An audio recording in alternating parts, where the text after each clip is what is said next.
Win big in 2025 with Team Sync from RotoBaller. Import your fantasy teams and sync your leagues. Get customized tools and tailored advice for your specific rosters and scoring settings, including live recommendations from the live draft assistant, free agent finder, and lineup optimizer. Sync an unlimited amount of NFL, MLB, NBA, and NHL fantasy teams from all of the major fantasy platforms. Get a discount for any premium pass using my promo code Knuckler. Just visit rotoballer.com/radio and start rotoballing like a boss. This podcast is also brought to you by Parlay Play Fantasy Sports. Use my referral code RotoBrady. Get that sweet, sweet deposit bonus. They got paid contests coming to a state near you. Those guys are giving out boosts and bonuses, slashing lines all day long. Hop in those player prop DFS contests. It's a real fun platform over there. And what is up, everybody? This is Brady Grove bringing you another interlude episode of RotoBaller's official MMA podcast. Tap that in a UFC off week. Follow me on Twitter at RotoBrady. Follow me on Instagram now at RotoBrady MMA. Follow the podcast at Tap That MMA Podcast on YouTube and Spotify. Looking on the inside, I was on the outside looking on the inside. With me for the fourth time on this podcast, give it up for Jayin88, A.K.A. Relay of Cypher Clique. Jay, glad to have you back, man. How's it going? Thank you. Good, man. Everything's good. Thank you for having me again. Now, real quick, because the last time I believe you were on was June of 2024. And since then, you guys have released a few different EPs, Legal Environment, Friends Aren't Fans, and Tomorrow Starts Today, all in 2025. So, how did you feel about each of those projects and what's kind of been the response to them? Each of these projects we definitely grown. We actually put a few of our friends who have been on our studio sessions on those projects too. We sprinkled them in for a few tracks here and there. So started collabing more in-house with different people who do music as well. Shot more videos. So it's getting more on the creative side of things moving forward. So definitely like the energy. Yeah, and I listened to all three like a couple times over the last few days, and it's very like true to the character of Oh, wait a second.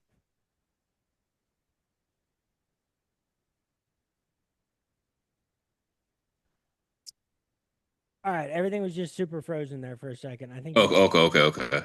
caught up. So I listened to all three over the last few days a few times. It was like very true to the character of Cypher Clique, like very much like in the same spirit, in the same vibe as your previous projects, but like clearly an advancement on the past. Yes, you can say it. Yep, that's correct. Definitely correct. So I think the last album was still the album that had already come out when you were on last time. Yes. Arguably the one with the most interesting album cover artwork, and that's a high bar for you guys. What is the plan as far as like any of the next projects that you want people to look out for? Yeah, so annually I do an EP myself. I've been doing this since 2023, so I have an EP coming out the week before Christmas. So I just do it just for myself, just to put it out there. It's called Shadow Talk. Well, this is the first time I'm actually saying it's called Shadow Talk. I'll put the cover out next week, and I'm shooting a video to it sometime this week. So it's just something I do just to keep the name out there and tag the group within it. So that's coming out, and then we're gonna drop a video by January and some more stuff. So still moving. What's been the response to the freestyle video that you have on Twitter? Because I've watched it a couple times because like those videos like are so watchable. Yes. I know that that's a bigger thing when you get to do that. So what was that like? I was taking a jog, so I decided just to do like a freestyle video because it was nice out and it was a senior. I was like, let me just try this. So I did it, and the response was actually more than I expected, to be honest. So, and I noticed also videos that are taken raw on the phone, for some reason, they get more traction than like videos that are like edited and all that stuff. So I've noticed that with a few of my videos also. So I don't know, because it seems raw and other videos seem like an ad, but it's been picking up traction here and there. So I'm gonna keep doing it and see how it goes. Well, it's like music videos have become so insane, like over the last decade or so, especially in this genre. But then if you scale it back and go like more grassroots and rawer, it's like sometimes it feels like a greater reflection of the person's talent and writing abilities. That's true. See it like that.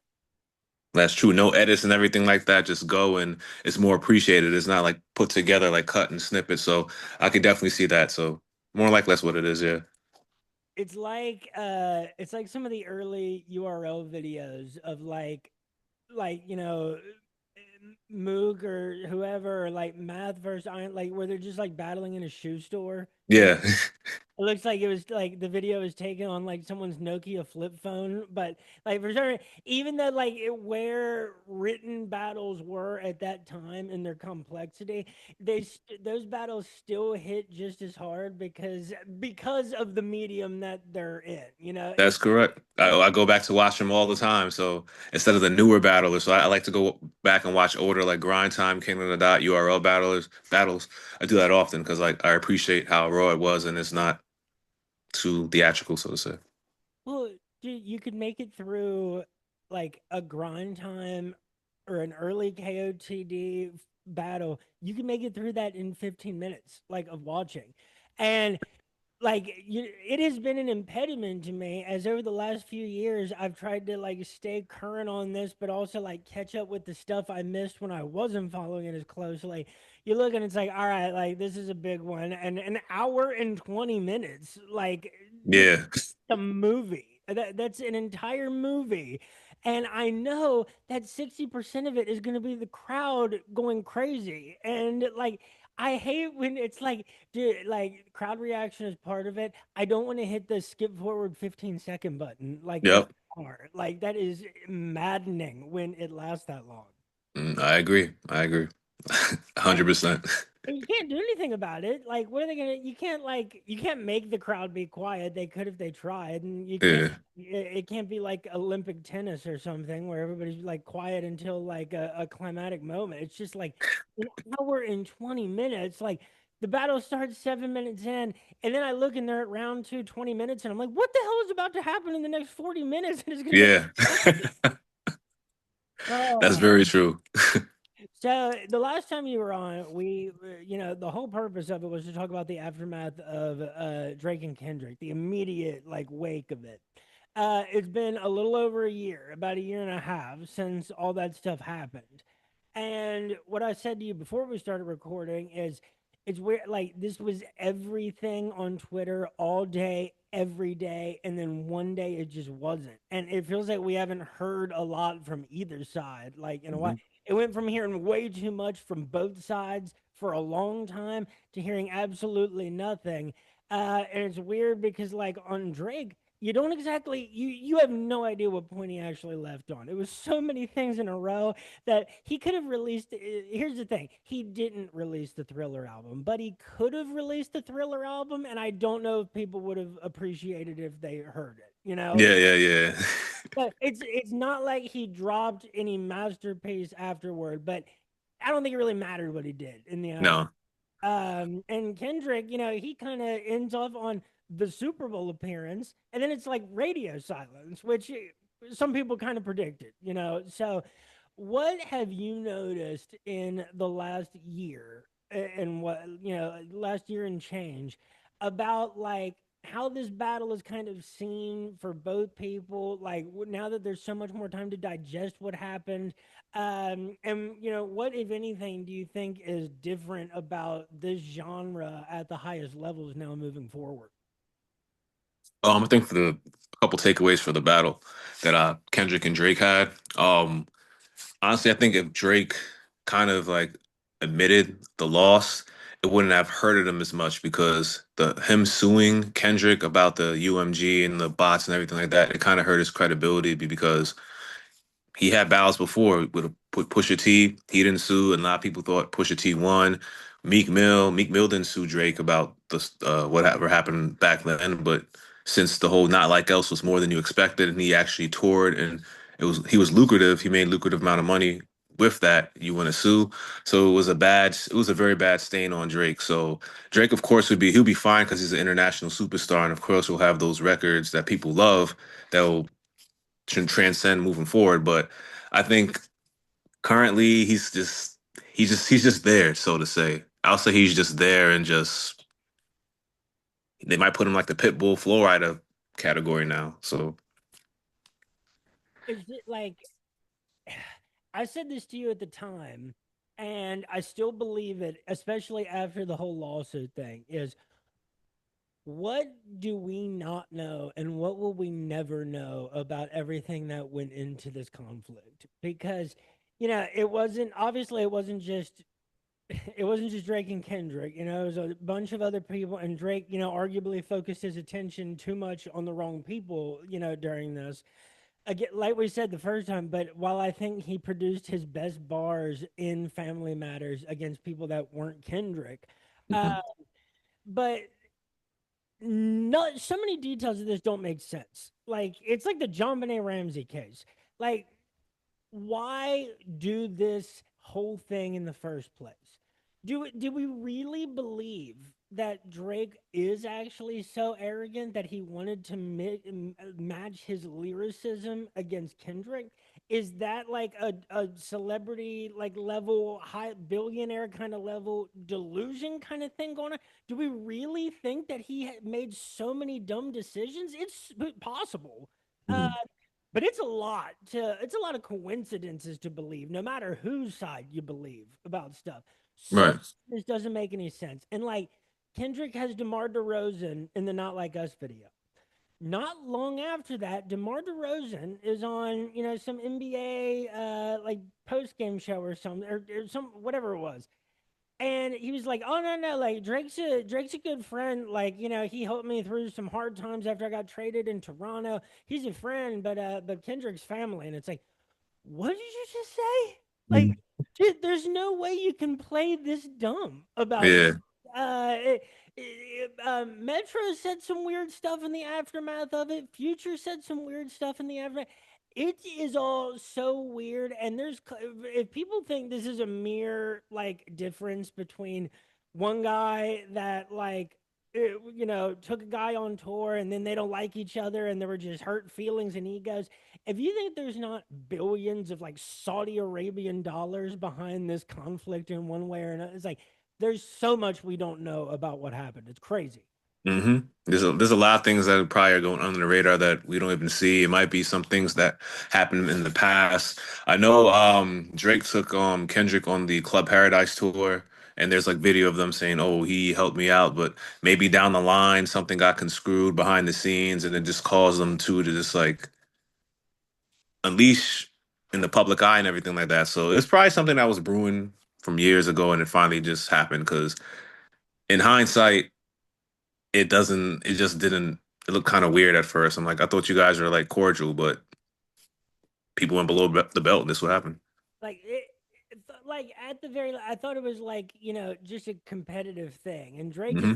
take those things personally, but like that's not usually a quality we don't like. Michael Jordan and Kobe Bryant didn't take like, you know, they took that personally. Like if someone said they were better than them, like Hmm. yeah, people knock Drake for his reactions and like what, dude, whatever he did in the last year and 6 months, no rational reason behind some of the lawsuit is so crazy because you know what the reaction is going to be to your lawsuit. No matter Yep. what, there's no way you can sell it. There's no way that you can turn the story. There's no outcome that the lawsuit can have that will make people not clown the shit out of you for Hmm. suing an entity that in some way represents the person you were just in a very public rap feud with, and Yeah. 99% of the people say you lost. It's it's why like it keeps me awake at night thinking about it sometimes. Like, dude, what do I not know about what was influencing these people's decisions this entire Hmm. time? What makes DeMar DeRozan get in that video and also say, "Oh no, I consider Drake a good friend"? It's like, what the hell are you talking about? Like, not anymore. Yeah. Like it's so that's what always like. I still come back to it in the aftermath. I cannot. I still can't believe so many details of it. Yeah, but also DeMarcus DeRozan, he's from Compton also, so he's from Compton, so maybe him and Kendrick know each other or know of people through passing. So I think that's the reason why, because he's from Compton. So I'm sure. No, I'm sure that like even if they never knew each other before they were famous, I'm sure mhm. just by being having their roots there that they came into plenty of contact with each other. Like I'm Yeah, sure that's the case. It's just so strange to also then get on and say like, oh no, like Drake is a good friend. It's like you're just in a video calling him a sex trafficker. Like I don't. That's a pretty hard sell to me. yeah. I see what you're saying on that, and yeah, because you just you can't co-sign that and then just be end up being cool with the person. So yeah, Yeah, like because you know what you being in the video is going to do. Because what everybody was commenting at the time was, "Is that DeMar DeRozan? Oh my God, he got DeMar DeRozan for the video." It's like yeah, people are going to use that to absolutely trash this person that you say is your friend. And if you believe the things that are being said in the video, how the wow, you can be the video. Yep. people your friend? So much of this doesn't matter. Now, look. You can chalk some stuff up to like some pro athletes are like they just do some weird stuff, and like some of them like don't think through decisions as well as they should. I don't know. hmm Uh, famous people are weird. I think that's the same conclusion we came to at the end of this discussion last time. Yes, yeah, we did. So also, in the year 2025, um, there were some huge battles that really occurred, like over the last handful of months. Um, Yes. so the first one, and I don't know if it happened chronologically. The first one I want to talk about is Loaded Lux versus Twerk.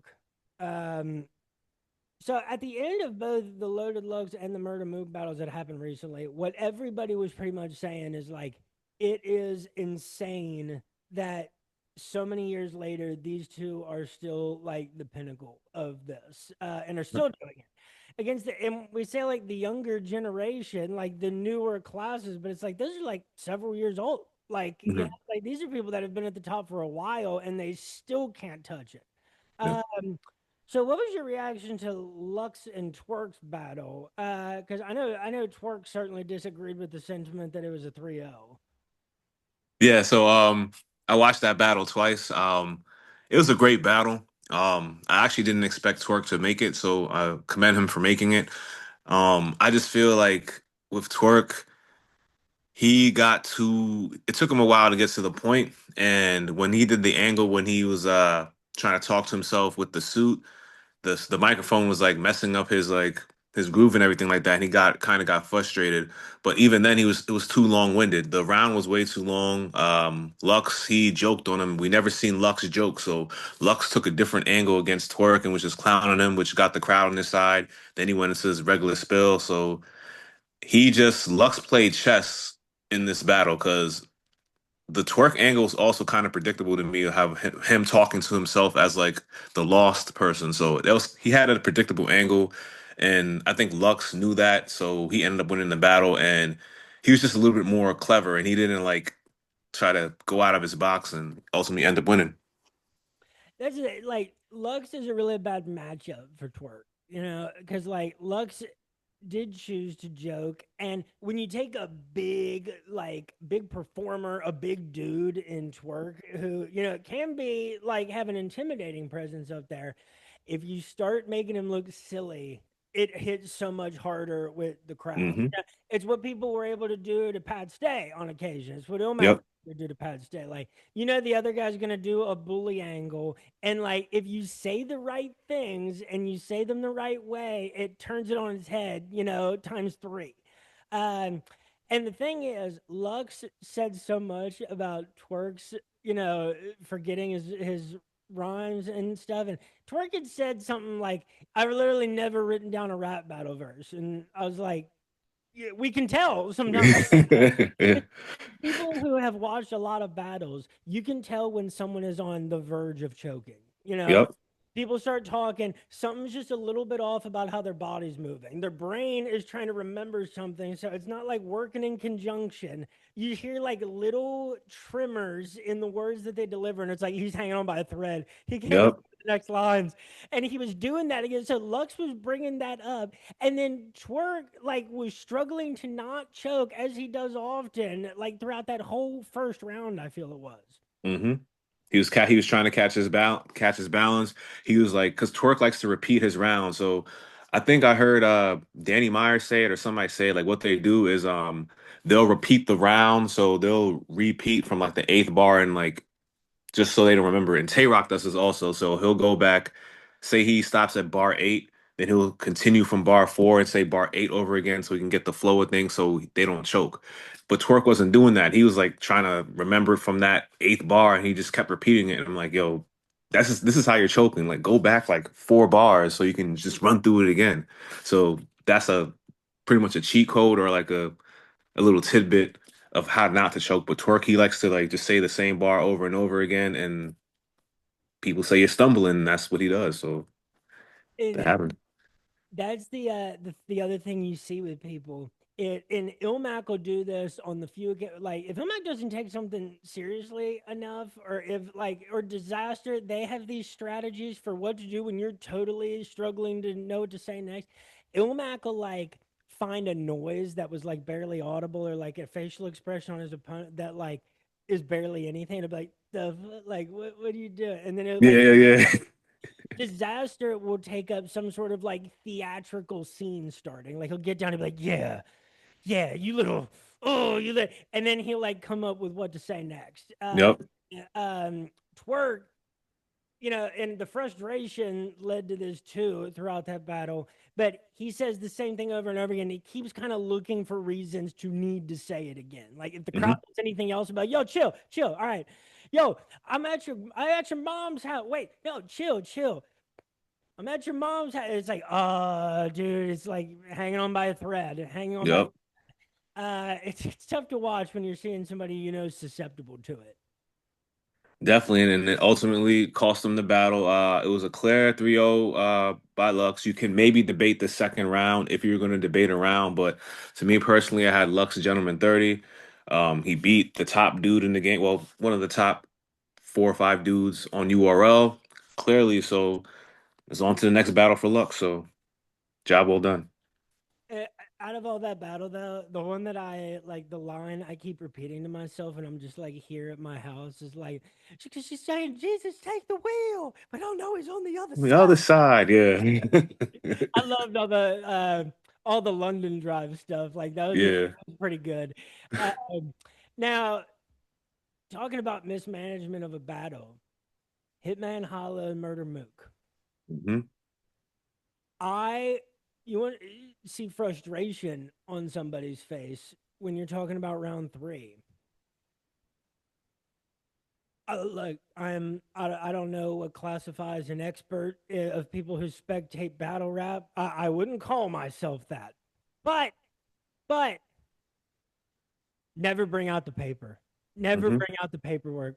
It never works the way that you expect it to. Hitman thought that reading that piece of paper was going to be default round three. Because here's the thing, the shit he was reading, true or not, was horrific and shocking. But the whole crowd doesn't know what to do. There's no big cheer at the end of those. There's no, oh, like he beat his wife on her birthday. No, no one does that. It's just dead silent as people are considering, like, oh, is that true? I don't know. Probably not. Hmm. Oh, why would he lie about that? Like, that is so crazy.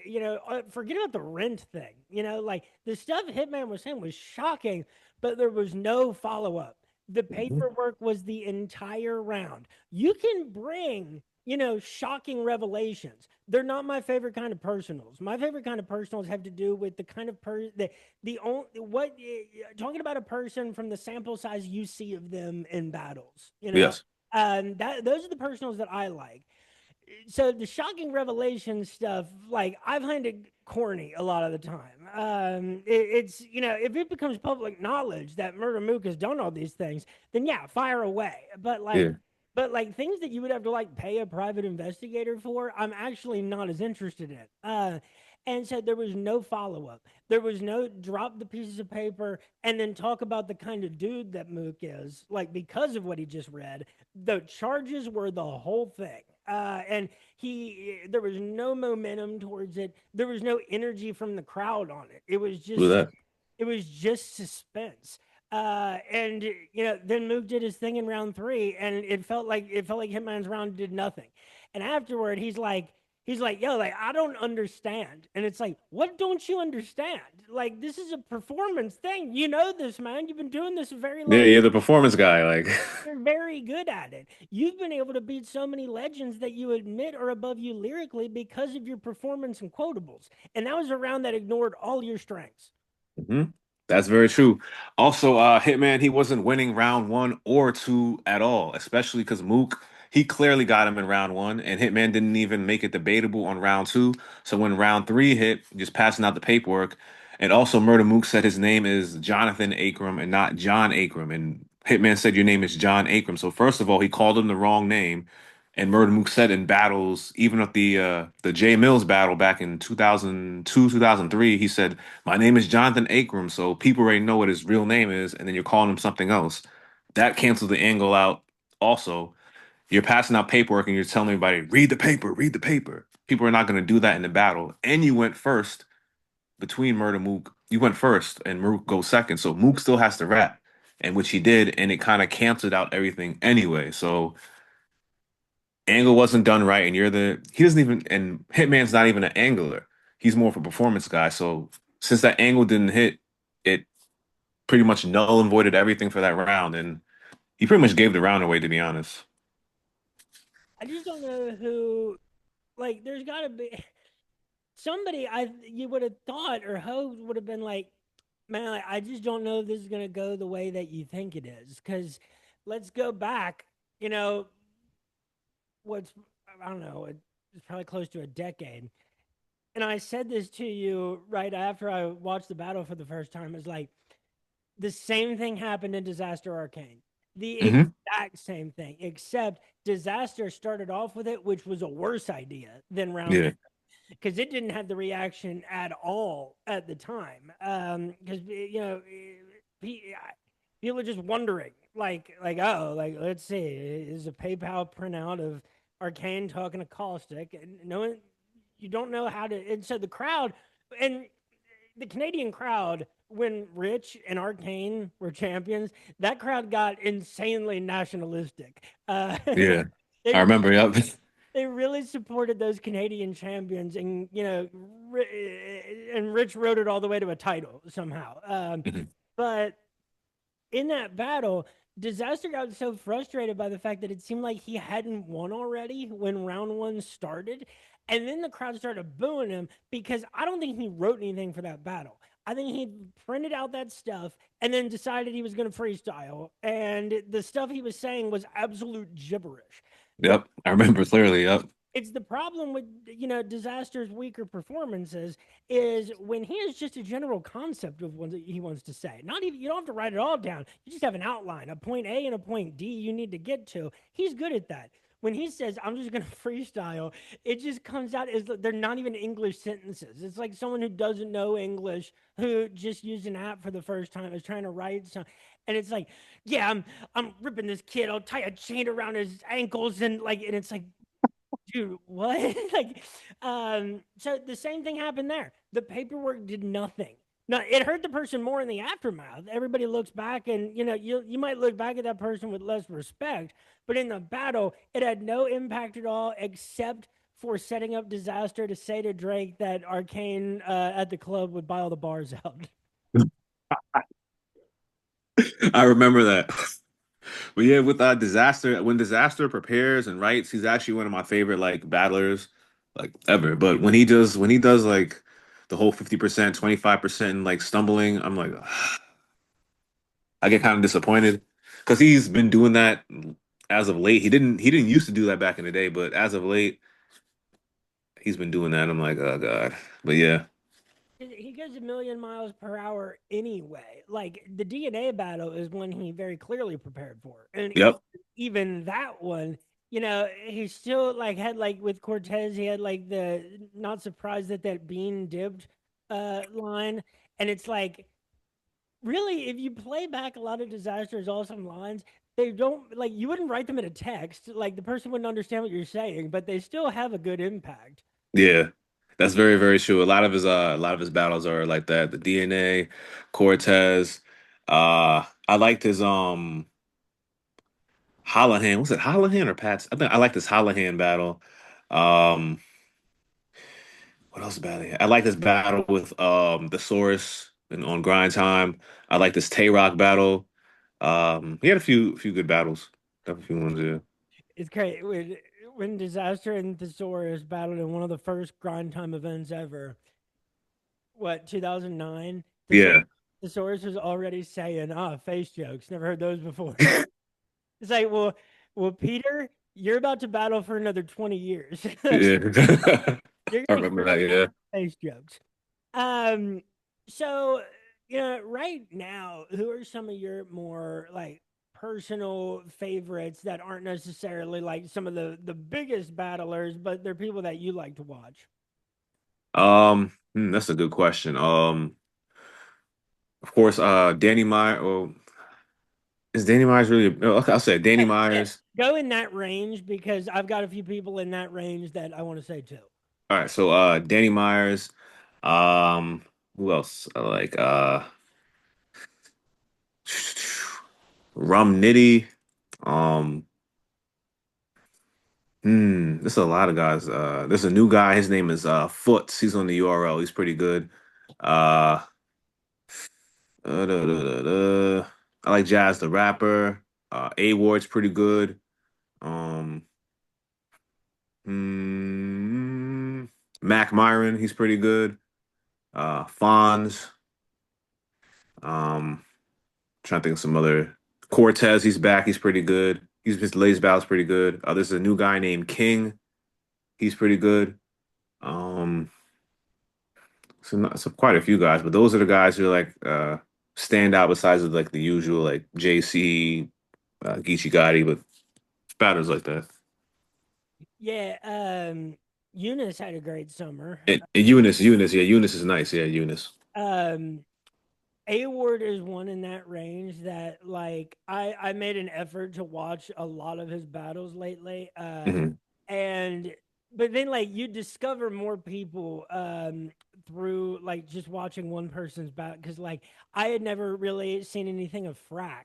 But then Oh, Frack, yes, Frack. Oh man, Frack, yes, Frack against A Ward when he said this Christian platform literally is your alter ego. And yeah, I, I like made my wife stop what she was doing and be like, "Hey, listen to this. You get it? Let me tell you something. That's awesome. What he just yeah, um, A Ward. Frack. The problem, like the thing A Ward has always had to fight, like is you gotta like he does the whole like Christian rapper thing well, but it's a tight rope that you have to walk because then like what Ilmac was able to do was flip the whole thing and say like you're riding it on your high horse and judging other people and like it completely turned against him. So like Yeah, he lost that battle clear. yeah, yeah, it's such a and that was one like a lot of A Ward's battles are intense. There's like a competitive like intensity, like all the battles with Geechee Gotti, like were just very intense things. Not that he's like a violent, crazy dude. It's just like that. It's very much a competitive sport at the levels those guys are at. But the battle with Omac got like really intense. Like that was It one did. that like got a little bit more physical, and it didn't help that the crowd was so blatantly on Omac's side the whole time.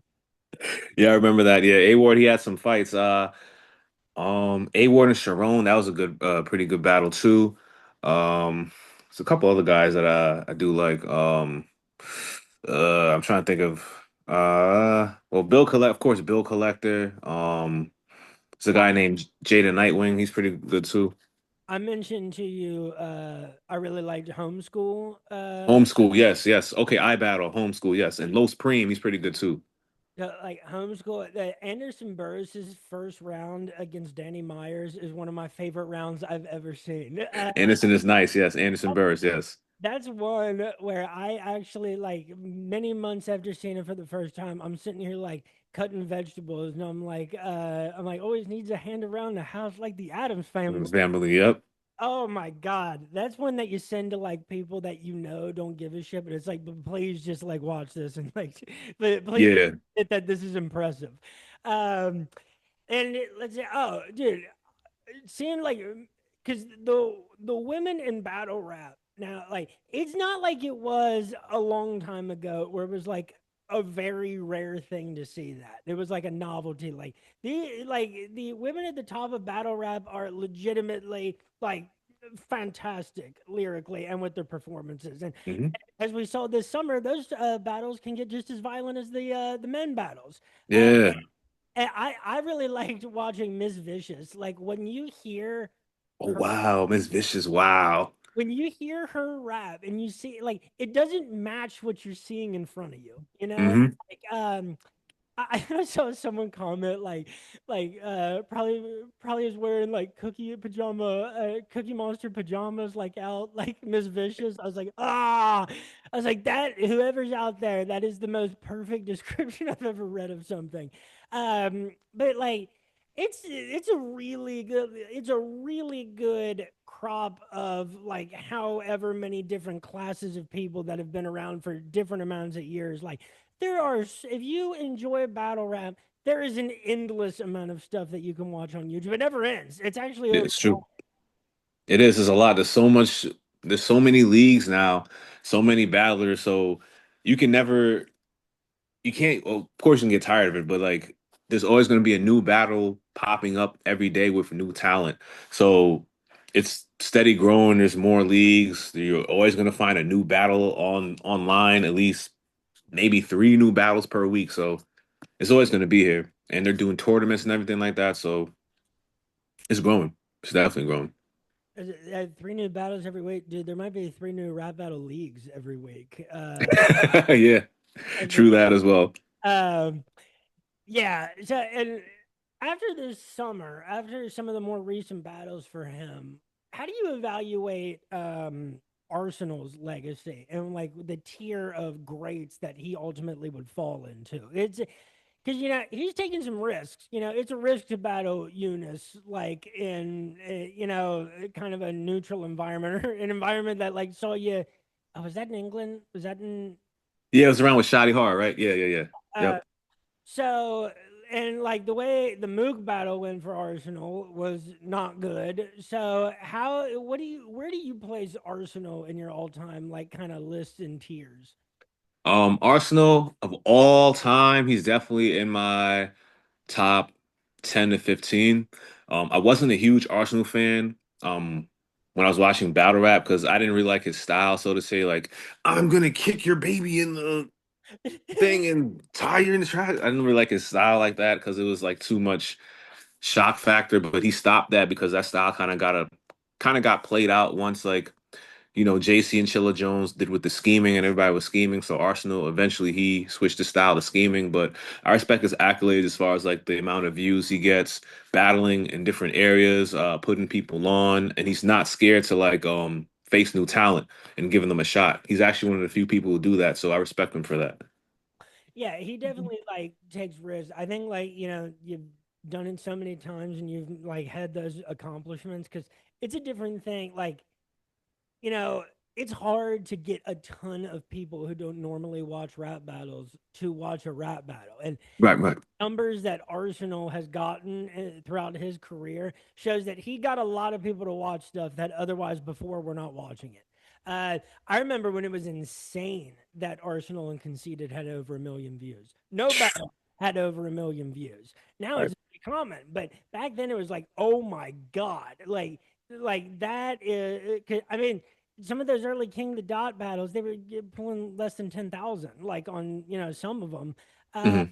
1 million was insane. Um, yeah, Arsenal. I kind of the same thing as Disaster for me, where it's like it's just never been my top cup of tea. I Hmm. appreciate that dude's presence because it make every battle he's in is, a heavyweight blockbuster. That's the point. Like that's why he has been so successful on the internet. Yep. Like he'd all, the all the bars where it's like, you probably trying to sneak up on me because you got baby feet, and I'll sneak into your house and take a dump on your baby You seat. see, Like, yeah. that kind of stuff. It's like it's endless. You can come up with a billion of those for Yeah. face. They're hilarious, but it's just like, all right, like I've heard you do this 500,000 times, man. Like I get it. You'll do something disrespectful in his driveway. You'll do something disrespectful in his bedroom. I get it. Uh, so yeah, he's just one of those interesting ones because obviously goes down as an all-time great, but some of his biggest battles didn't necessarily go his way. Right, Uh, right. Kind of like Iron Solomon, like you have to say about Iron, you have to say like, well, look, this dude was one of the like more famous dudes early on, and He was. he didn't have to win Scribble Jam. He didn't have to win WRC or anything like that. It's not necessarily great for fame. Like what got him famous was like the battle with Math, the fact that he was a white Jewish dude who was like battling on Smack at that level. So early on, Iron was very famous. So like when you tell the He story was. of battle rap, you certainly can't tell it without the parts about Iron Solomon.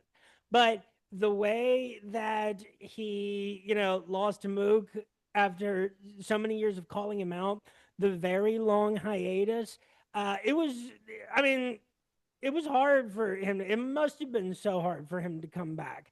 Yep. And, it turned in a lot of good performances since then. But certainly after the Mook battle, like part of the aura wears up, where it's like, with some battlers, you don't think they're like the best, you don't think they're number one. You don't think they're the best of all time, but you could maybe argue that they are.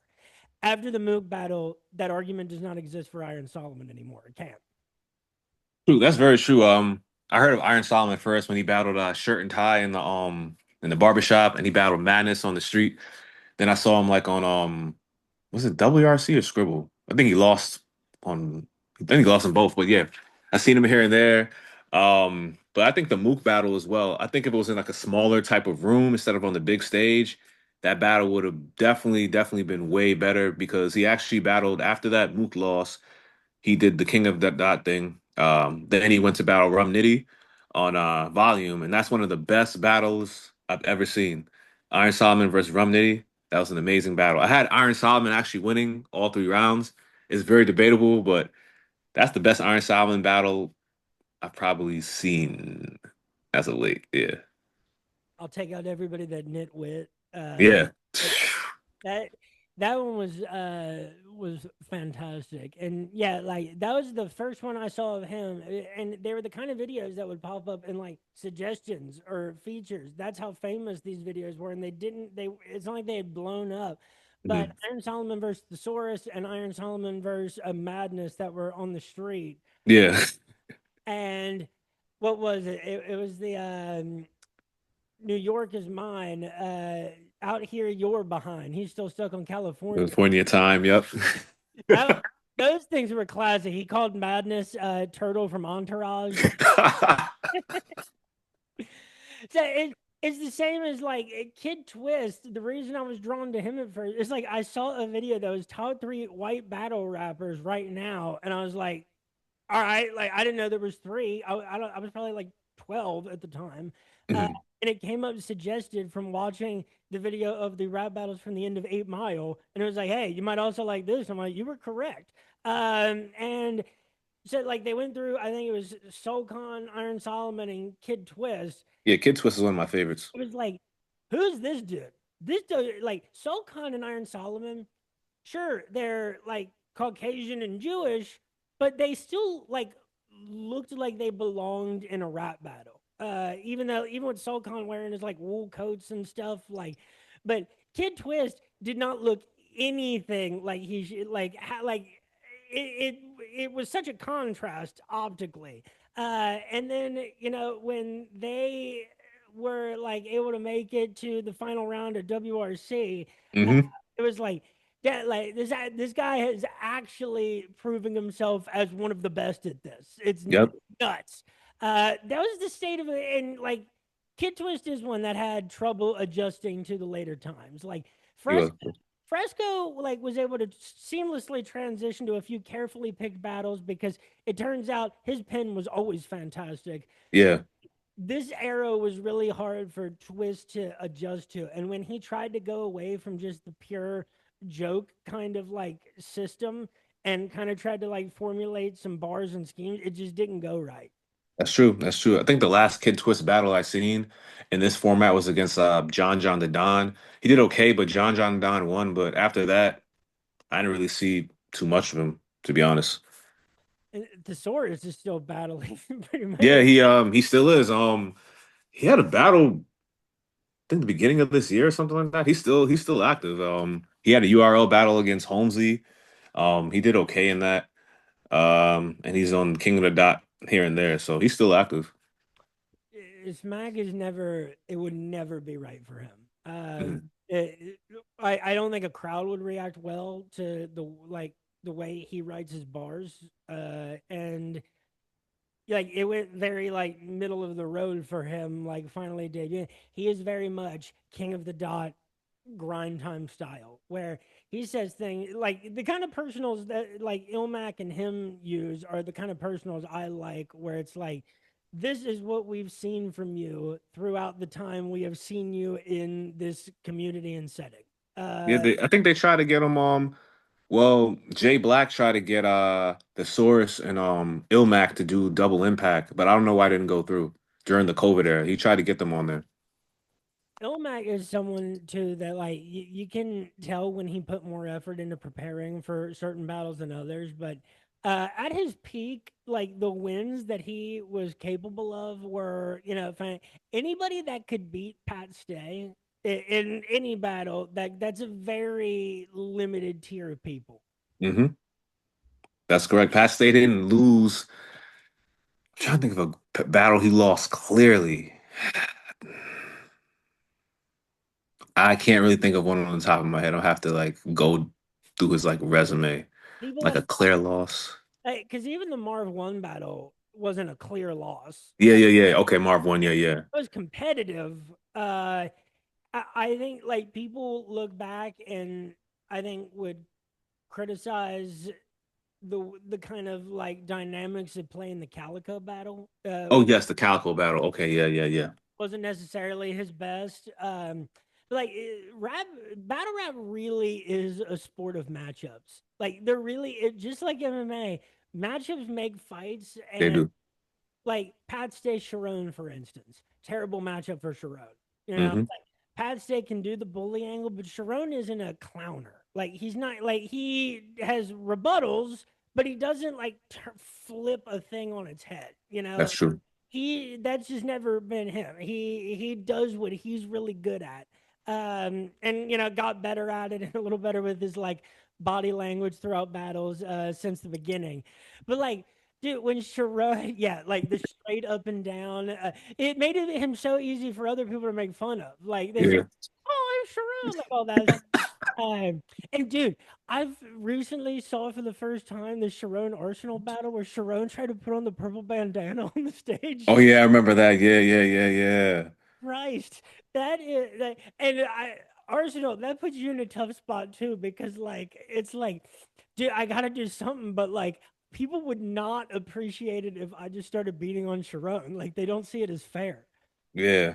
I remember that. I remember the Arsenal, he couldn't do anything. He was just like, all right, so what can he do? But Sharon did do that thing with when he had that battle with who's his partner? 100 bullets. And they battled K Shine and DNA, and he took out the fake prop, and then K Shine like smacked him or something like that. So that did kind of backfire him, but I think they still battled after that. They still continued the battle.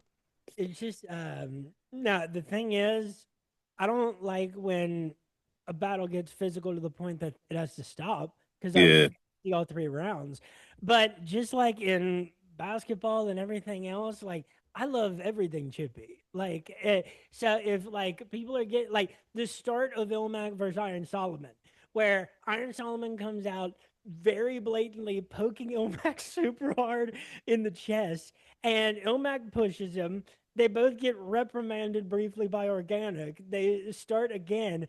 Um, the other one that was like that, poking it. Oh, I have never seen a level of confidence than someone, uh, the level that Mook had it when he was poking Averb in the chest.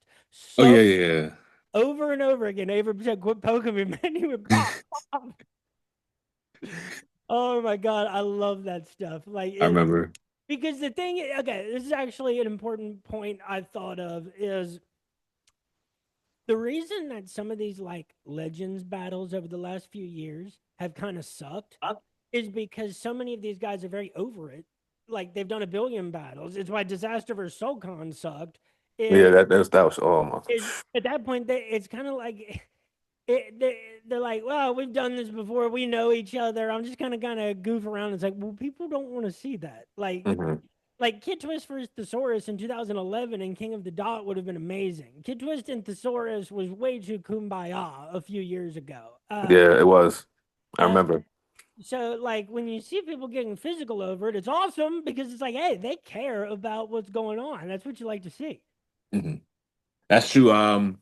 And a lot of the battlers over time, they change their style and they're at a different point in life, so they don't want to go like too crazy. And of course, you build rapport with the battlers after seeing them at events for X, Y, Z and stuff like that. This is not like when they're first starting out, where it's just like, I don't really know you, so I can go super crazy on you. But if you see these guys at events for X, Y, Z and years, they're gonna have some type of respect. You get to know how they are. You might meet their family and stuff like that. So the bars are gonna be more generic. So a lot of grudge matches should have happened years ago. So it's a lot of you can't really put those grudge matches together now because they no one have some type of respect for each other. So it's kind of too late for a lot of matches. Yeah, it's like a lot of these like boxing exhibitions. It's like, man, like I don't want to see like Mike Tyson and Roy Jones Jr. fight each other when they're many, many years beyond competing for titles. Like that's not fun. What makes this fun is that both guys are trying really hard, and it's like, oh, it's like those punches are was. I don't want to see two just having a friendly conversation. Uh, Mhm. so now, here we got a lot of conversation in about a lot of different battle rap topics. So we can save Mount Rushmore's for a different time. The last Yeah, definitely. the last thing I want to ask you is just what are you personally looking to see from the battle rap world in the year 2026? Well, Surf, he's supposed to be released and everything like that. So honestly, I want to see Sue Surf versus Murder Mook. That would be pretty good. I do want to see Tay Rock versus Easy. I want to see Av versus Big K. I want to see Cassidy versus T Rex. I'm actually going to the Cassidy versus Easy to Block Captain battle because it's in Philly, so it's about 40 minutes from me. So I'm gonna go to that card, so I'll be there. Those are some of the few battles I want to see for 2026. And Danny Myers, he needs to battle Lux because I've been trying to push for that. That's gonna be a good lyrical battle. So those are a few of the battles I want to see.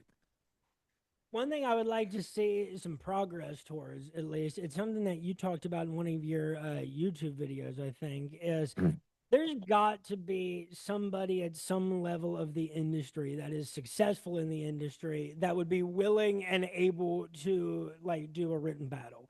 It is such a limited group of people. Uh, so many people in the industry do not make music at all that would translate to battle. They would suck at battling. And it just like that's not that's not me criticizing an artist on their art. That's me hearing what you say and knowing that like I've seen it. You've seen it before. Like you've seen the people that have tried. You've seen younger rappers in the industry that have tried to release a diss track, and it's like I don't. I think you forgot the diss part of this, bro. Like this sounds like the rest of your songs. Yeah, yeah, yeah, yeah. I think oh, speaking of which, I think Lloyd Banks, he was supposed to battle on RBE. It was supposed to be against John the Don, but 'cause I think ARP had this in his vlog that Lloyd Banks was 1 foot in and 1 foot out of battling. So he was supposed to do something. J.R. Ryder actually called out Danny Myers. So it was nice to see J.R. Ryder from Dipset do a battle. Yeah, but besides Cassidy, somebody else should definitely like step in the ring and do a battle because Cassidy's the only one from the industry who's actively doing battles. So that would be nice. It's a shame that Joe Budden probably wouldn't do it unless it was like pay per view for like $60 because Joe Budden actually did really well against Holiday Dawn He on did. He did. either BET or VH1. It was something. It was one of those channels. It Uh, was VH1. Yeah, VH1. Yeah. like Holiday Dawn did it, like his thing, did the whole wrap circles around you thing, but like Joe Budden kind of killed it instantly. I was like very surprised because like Joe Budden's he's got some good diss tracks, but like it's not like I hear him and like I always went nuts. Yeah. But he did well. So you mentioned a couple people that you think like might be Kate. It's just like the incentive you would have to give someone who's got success in the industry to put so much at risk and on the it's just like that's a lot to ask of people and probably you might even be risking people's safety as a high level industry rapper that is That's true. be at some battle. Like, why mess with that? Very, very true. I know if the industry battlers were gonna do something in the battle rap scene, they want to be compensated heavily because what if they lose and people's like, "Oh, you lost. I'm not gonna buy your CD or go to your like concert now." And for some fans are sadly they may be like that. So it's like, "Oh, if you lose, why would I support you?" and stuff like that. Well, so they want to be compensated heavily if they're gonna step into the ring. So just in case they lose badly. It's just like some people are not built to be clowned, like in very Hmm. public ways. Like pro athletes are some of the worst about it. Like people who, for like the last 10 years, people all they did was tell you how awesome and cool you are and want to be around you because things are going.